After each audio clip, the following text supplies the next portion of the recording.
Revolutionary greetings, comrades.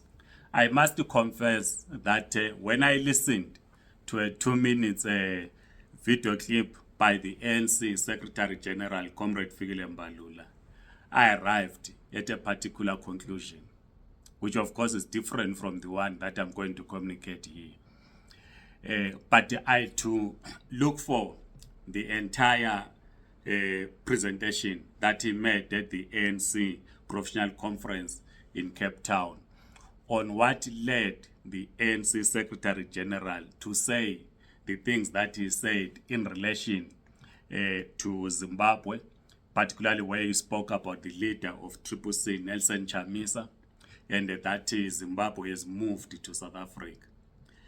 When I then listened to his 40 minutes address, I then understood what Comrade Fikile Mbalula was raising, which we must engage on.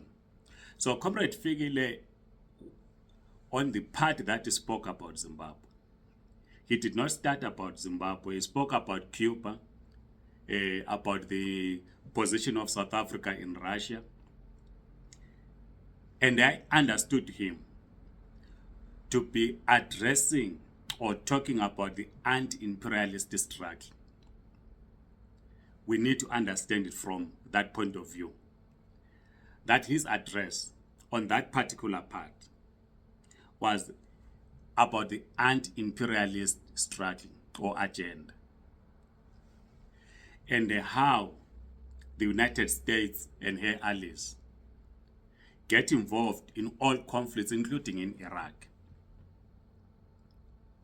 Now, if we miss that, which I did when I listened to a 2 minutes clip, I missed that. I didn't know that the background. So I said before maybe one response or participate in this engagement, one needs to understand the background. Because when you make a public address, it means all of us must then respond in public as we are doing now. So in his address, Comrade Fikile Mbalula touches on critical three things.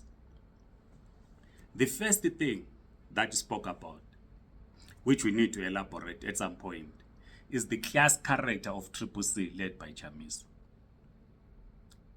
What is the class character of Triple C? Citizens Coalition for Change. Is it, as Comrade Fikile puts it, a project of the West? We need to elaborate on this point. We might not do it in this video, but it's a point that we must engage on. The second point that Comrade Fikile Mbalula was raising, which in our view as communists in Zimbabwe, we think it does not clearly understand, is the nature of the Zimbabwean struggle. The struggle in Zimbabwe, it's a struggle against imperialism, which he elaborated on. And there is the struggle against what you now call the looting class, which it does not speak of, or which it did not speak to. And in our view as communists in Zimbabwe, we have the view that Comrade Fikile Mbalula and probably the ANC, correctly they've picked up the anti-imperialist struggle. And we do not blame them for that. And we support them on that, or we agree on that. But it would be incorrect, or it is incorrect, to locate the economic problems in Zimbabwe to the imposition of sanctions in Zimbabwe. Be they economic, be they targeted sanctions, as others will argue, it would be incorrect for him and the ANC to locate the economic collapse to the introduction of sanctions in Zimbabwe. That's where we differ. Because the economic collapse must be located or understood from the point of view of abandoning national planning and adopting the neoliberal agenda. If we miss this point, we will then label the working class in Zimbabwe who have rejected the neoliberal agenda to an extent that post-1991, when the Economic Structural Adjustment Program was introduced, which in South Africa the communists characterized as the class project, when GIA was introduced in 1996, who will then label the working class in Zimbabwe as reactionary if we miss that point. And this is the danger that the Secretary General of the ANC, Comrade Fikile Mbalula, is likely to make. So, in not understanding the duality of the Zimbabwean struggle, any person will make this fundamental error and simply say anyone that is opposed to ZANU-PF is a Western puppet. We're on record as saying that the liberation struggle or the nationalist parties or liberation movement was hijacked during the struggle for national liberation. The forces that came together post-independence to reject the neoliberal agenda established a political formation known as the Movement for Democratic Change, which again was hijacked. So the struggle for national liberation, as started by the workers, was hijacked. The struggle in resisting the neoliberal agenda was hijacked. So if we then do not understand the duality of the nature of the struggle in Zimbabwe, we elevate it to simple what is happening in Zimbabwe, a struggle against imperialism, and then locate ZANU-PF led government or ZANU-PF as a party as revolutionaries. And we argue that ZANU-PF has never been revolutionary, and we have given reasons. The third point, we will have to elaborate. I'm trying not to make this video long. We'll elaborate further as we continue to engage on this, on point number 2, on the nature of the Zimbabwean struggle. What is the nature of the Zimbabwean struggle?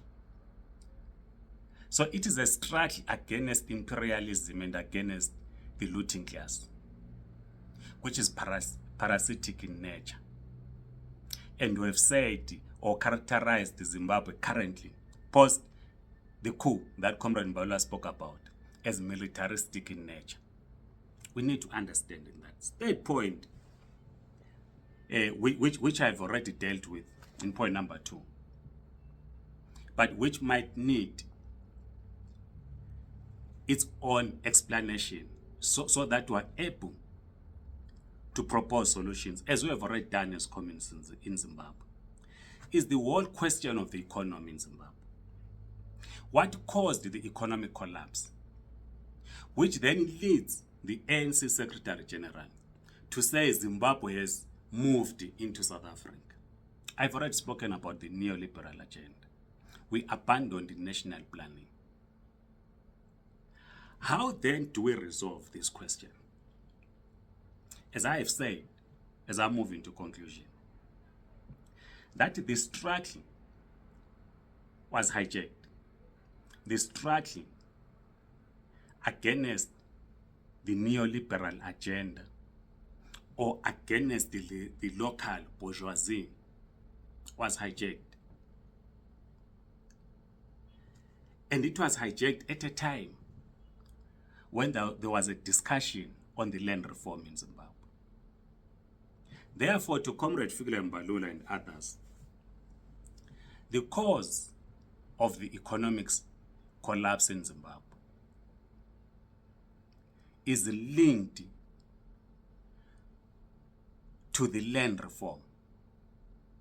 It is not linked to the abandoning of national planning and adopting the neoliberal agenda.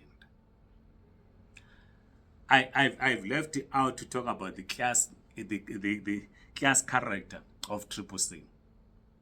We'll deal with that some other time. But we wanted to put this into context. That the working class and peasantry in Zimbabwe understand clearly that you cannot defeat the neoliberal agenda in Zimbabwe if ZANU-PF is in power. They understand clearly that you cannot rebuild Zimbabwean economy, or what we term building a national democratic economy, if ZANU-PF is still in power in Zimbabwe, because it is incapable of leading the complexion of the liberation of Zimbabwe, because what is required is to complete the liberation of Zimbabwe, and the ZANU-PF is incapable of leading this struggle.